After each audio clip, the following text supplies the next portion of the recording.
Welcome back to Guitar Summit in Mannheim 2024. I have with me Per Nilsson from Symmetry, Swedish. How would you describe it? I've read it's melodic death metal. Is that fair? I think so. Yeah. I don't care too much about categorizing things. Fair enough. For some people, that kind of thing is super important. Yeah. But I was listening to some Symmetry prior to doing this interview, and it's a really took me by surprise because songs will start with a certain genre and vibe and then very quickly change and transition into a much heavier kind of a vibe. So as you were growing up as a player, what were you listening to that was creating those, early inspirations for the band? Uh, well, I have to say about our style that we have. It's sort of a like everything that I ever loved about like the peak moments of music is like I try to condense that into one thing. Uh, that that the bunch of players that we are can perform. Obviously, I'm writing for a metal band, so but yeah, I grew up in the 80s, so I was a child of that time, and I started out by hearing the music that came out from my older brother's room, and he was listening to everything that was the flavor of the day: Iron Maiden, Dio, Accept from Germany. Uh, Yngwie Malmsteen came shortly after that and blew my mind. And pretty early on, I mean, at first I was just mesmerized by the sound of distorted guitar and like the heaviness of hard rock and metal.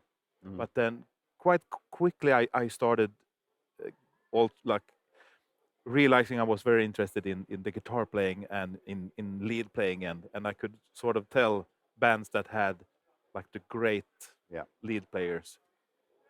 You mentioned, obviously, Ingve as probably one of the greatest of them all. But I wouldn't have said necessarily any of those bands that you said feel to me necessarily like quite the sort of route that Symmetry sort of took. Were there other influences that came along later, or was it something that the band almost discovered themselves as they were writing together? Yeah, I mean those were the early days, and I started playing also around that time when I was, when you stop listening to kids music and you start growing your own thing, and you come into that era of your life, and I started playing guitar at that time when I was like 10, and I went to the music school in our town. Uh, was very jazz oriented, and all the teachers were like, it was like very centered around jazz, and I didn't listen to jazz, and I still don't really listen to traditional jazz, but it was just like my guitar teacher who was like, here's another Charlie Parker song. So I learned all of that, and all those kind of the harmonies and everything. So I did that in music school, and then on my own I was listening to mostly metal music, and eventually, I mean, like the thrash metal movement came along with Metallica and Megadeth being the big ones for me. Then we're approaching the early 90s where like grunge came, Swedish and Florida death metal came, Right. and it was just like all these kinds of different things that I participated in all of it, and enjoyed it. Why do you think it is that Scandinavia has such a rich heritage in music from this kind of genre? Uh, I don't know. Is it that you get no daylight in the winter or something? Nothing else to do? Could be. Like my like the part of my guitar journey that was sort of the most important was like in my later teens, Mhm. when I practiced like crazy all day every day, and uh, and that was the time where music, like, it wasn't only metal for me anymore. I started listening to fusion music. It was the death metal movement. I enjoyed a lot of the grunge stuff, the shred heroes of the late 80s.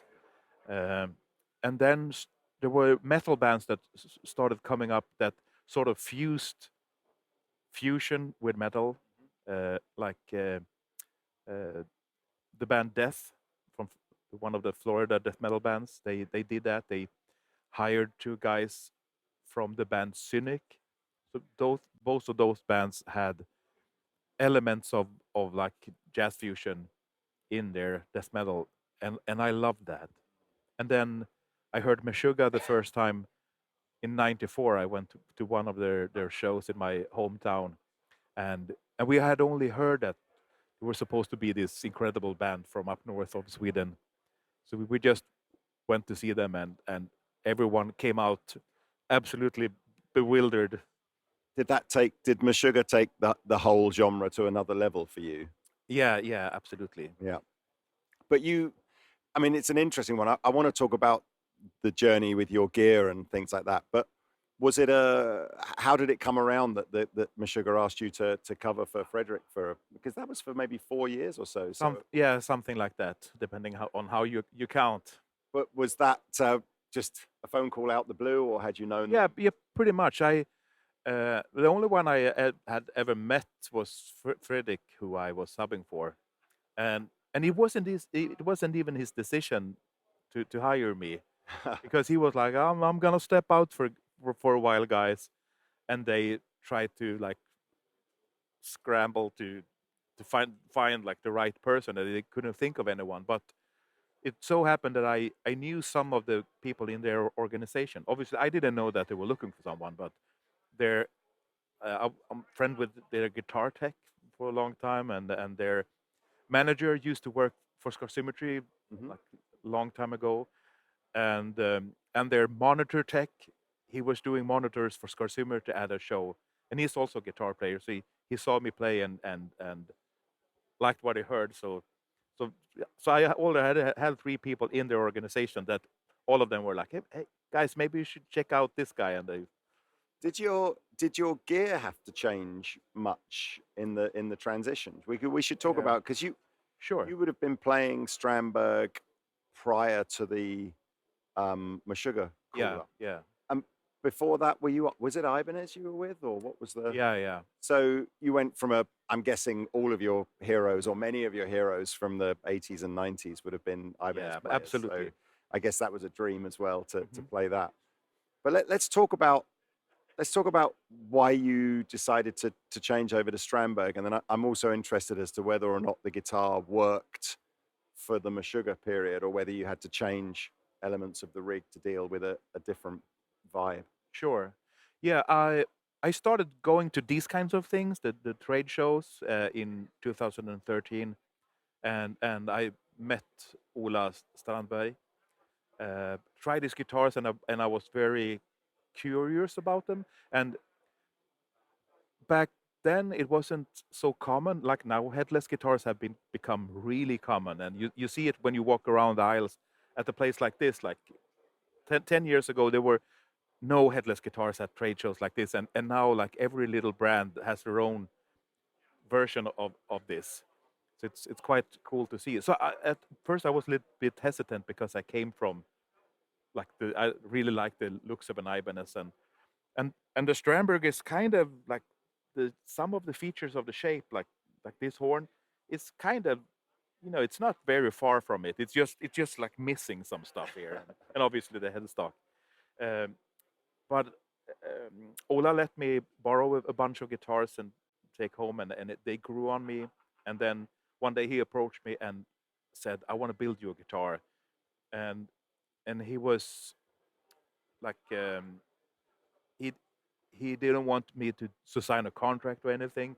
He didn't want to. He was not talking about business at all. He was just like, "I really like your playing, and I want to build you like the dream instrument." And how can you say no to that? I'd like to. Well, we'll come back to that question about whether the Sure. gear needed to change for Meshuggah, but obviously you've gone. This is the. I know you. So you do have the Endura neck, but Yeah. it feels like a smoother, like a Yeah. not quite so angular as the normal Endura. It So is. It's rounded off. right. So is that because all of the Strandbergs were like that when Ola started, or did you ask him to modify the Endura neck to take you back to a more familiar feel? Yeah, I mean, the Ibanez guitars I played, they all like had those super thin Hmm. necks, which I enjoyed. Like I could never play like a Les Paul with a baseball bat Yeah. kind of neck. Um, yeah, so needed for my neck profile to be tweaked, and we worked on that a lot. I didn't realize that Strandberg made any guitars that didn't have the normal Yeah, Endura neck. this So is the only one. that's cool. Well, tell us, because when I've played, my first Strandberg experience was earlier this year, and Mm. I really found it forced me to play um, with better posture and in a different way Yeah. to a normal. But can you maybe play us a little bit and show us how did it change your style when you went from the Ibanez to the Strandberg? Sure. I mean, one thing that, like, when I'm trying guitars now, I played a few amazing instruments here already, and I want to pick it up and have the guitar like this. But when you have a body shape that's rounded here and it's like, ooh, Yeah. and when I'm at home, when I'm sitting down to play, I always wear it like this, and this is like really ergonomical to me. And since I don't have the headstock, it doesn't drop either. It's like it sits really well. It's a very a very simple change to the guitar, but a very radical improvement in the way it makes you sit. Yeah, yeah, Let me it's hear it a really little bit. smart. And like the thing that I didn't like, the thing that I had a problem with the original Endornik is that, like, my playing is, I mean, when you play like Your in, thumb round the side and yeah, I mean, I often have my thumb, quite high when I, but then I want to suddenly do something stretchy, and then my thumb needs to go down.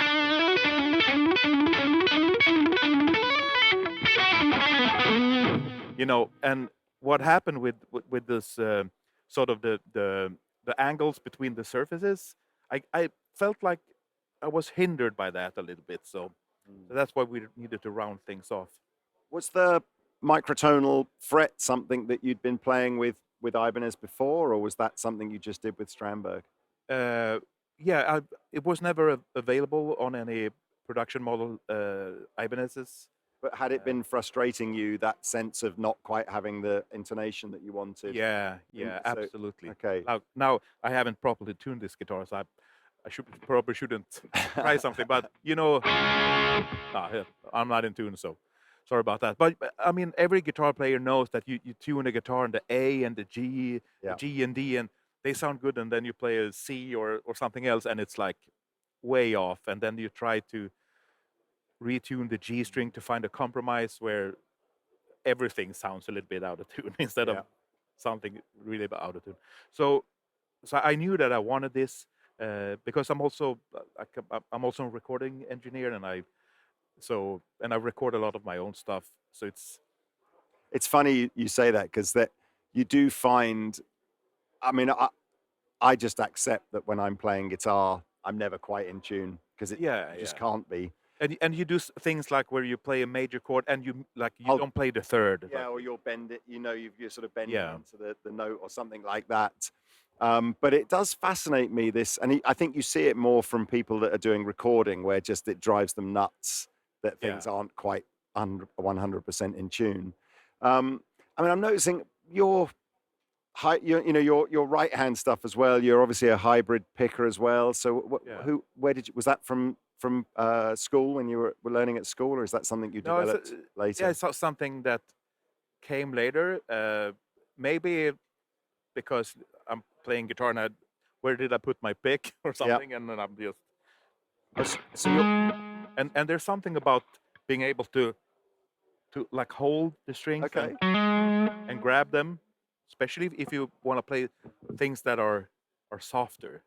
I would never have I would never have associated the style of music that you're playing as you just being just using your fingers to pick Yeah. with. So is there a lot of stuff that you're writing where you like that, you'll go for that softer approach on the guitar? Uh, I mean, most of the stuff I write, like for Scar Symmetry, is like I write the riffs and all of that is picked, of course. Yeah. But sometimes when I play solos, I wanna like grab things with the fingers, and I even did that with like on stage with Meshuggah. Some of the solos I just like put Wow. my pick here, and then I can just like.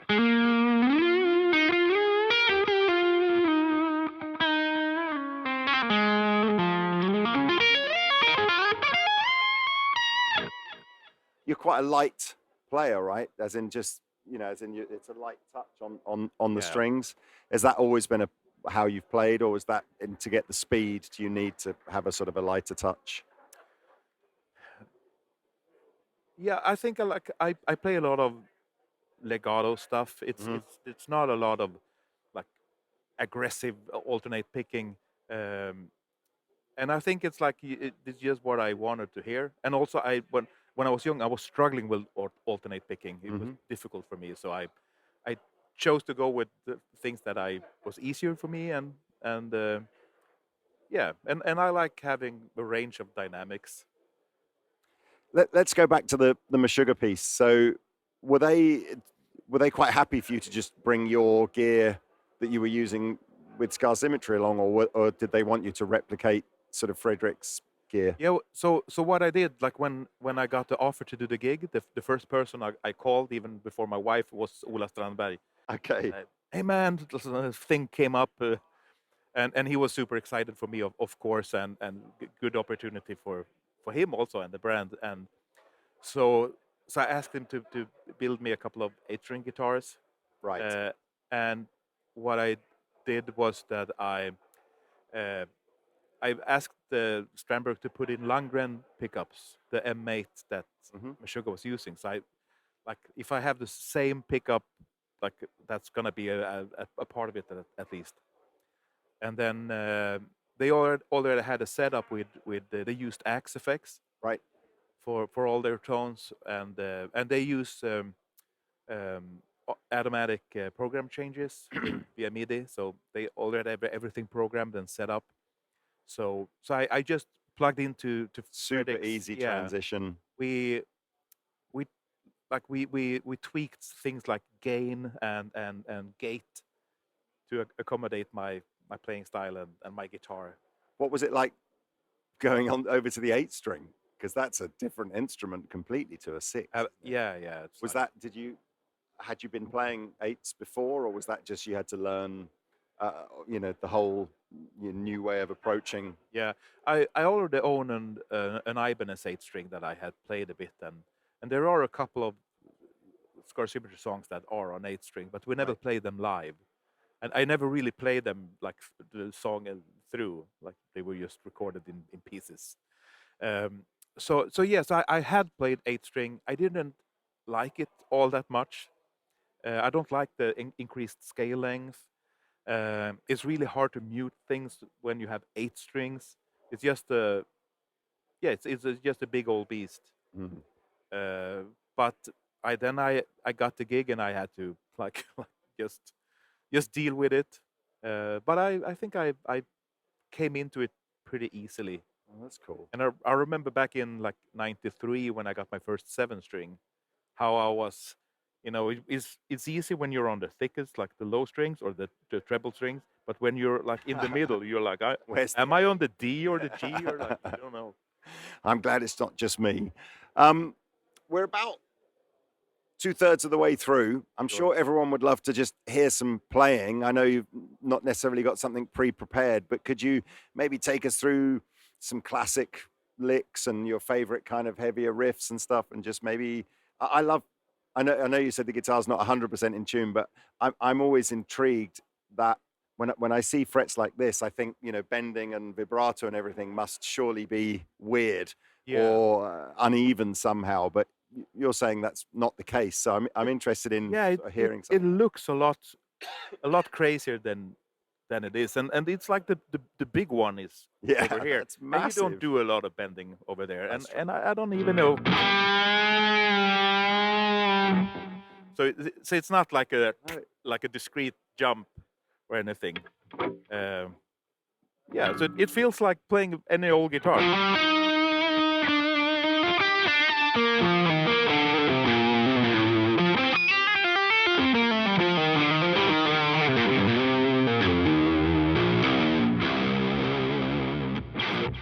So you, oh, we have a, it's a, I'm going confused here. It's a 7 anyway. I didn't even Yeah. realize that. I was thinking, where's that low B coming from?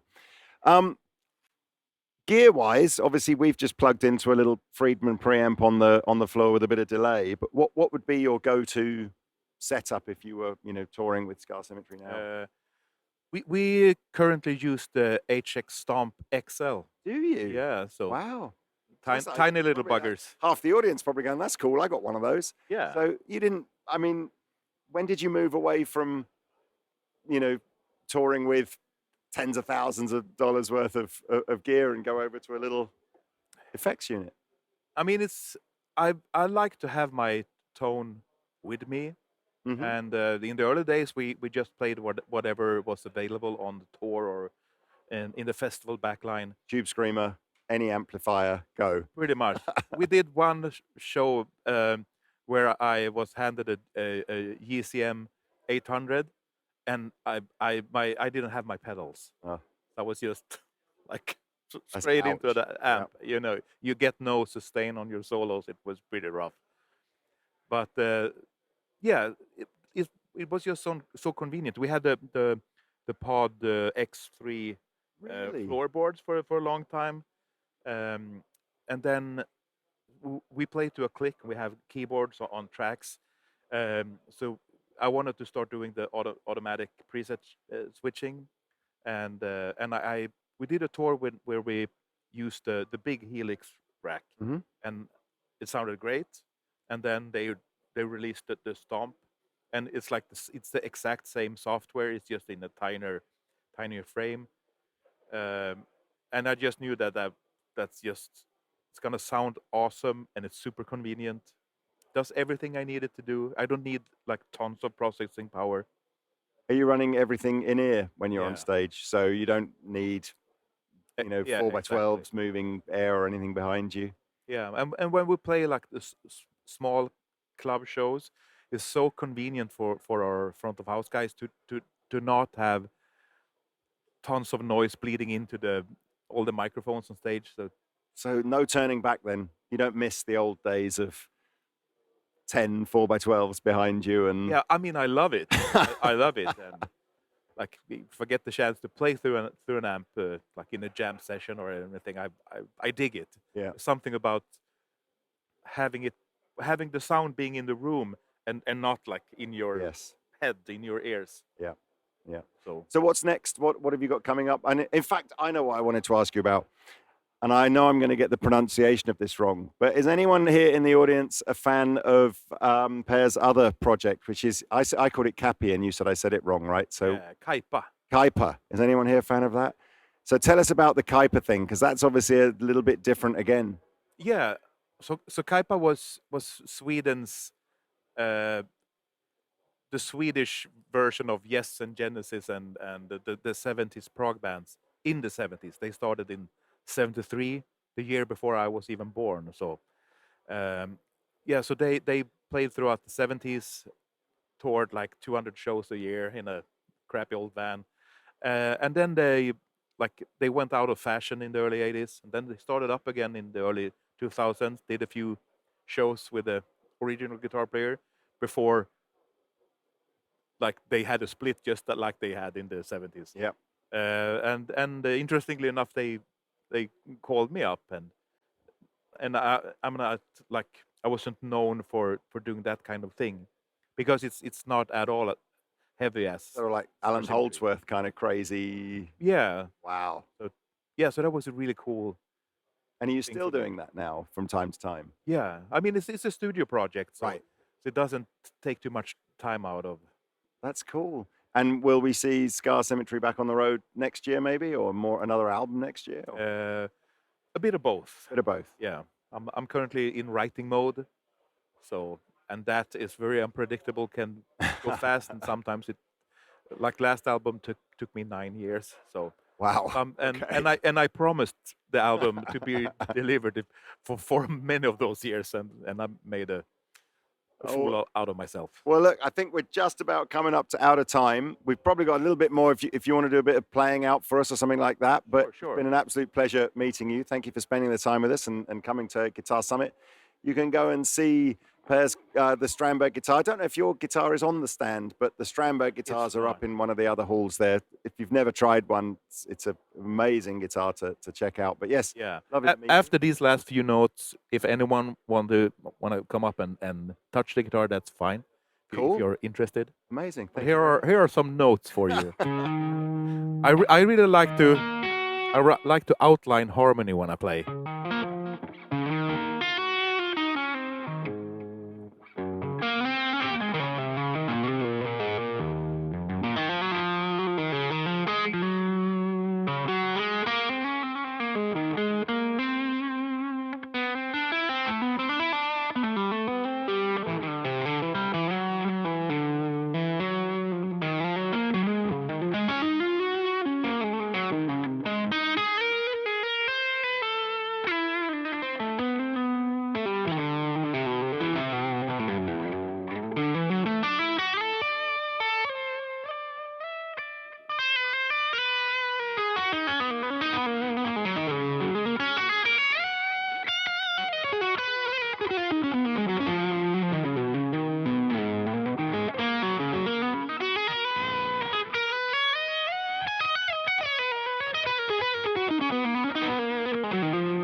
Thank you very much, Per Nilsson. Thank you, everyone.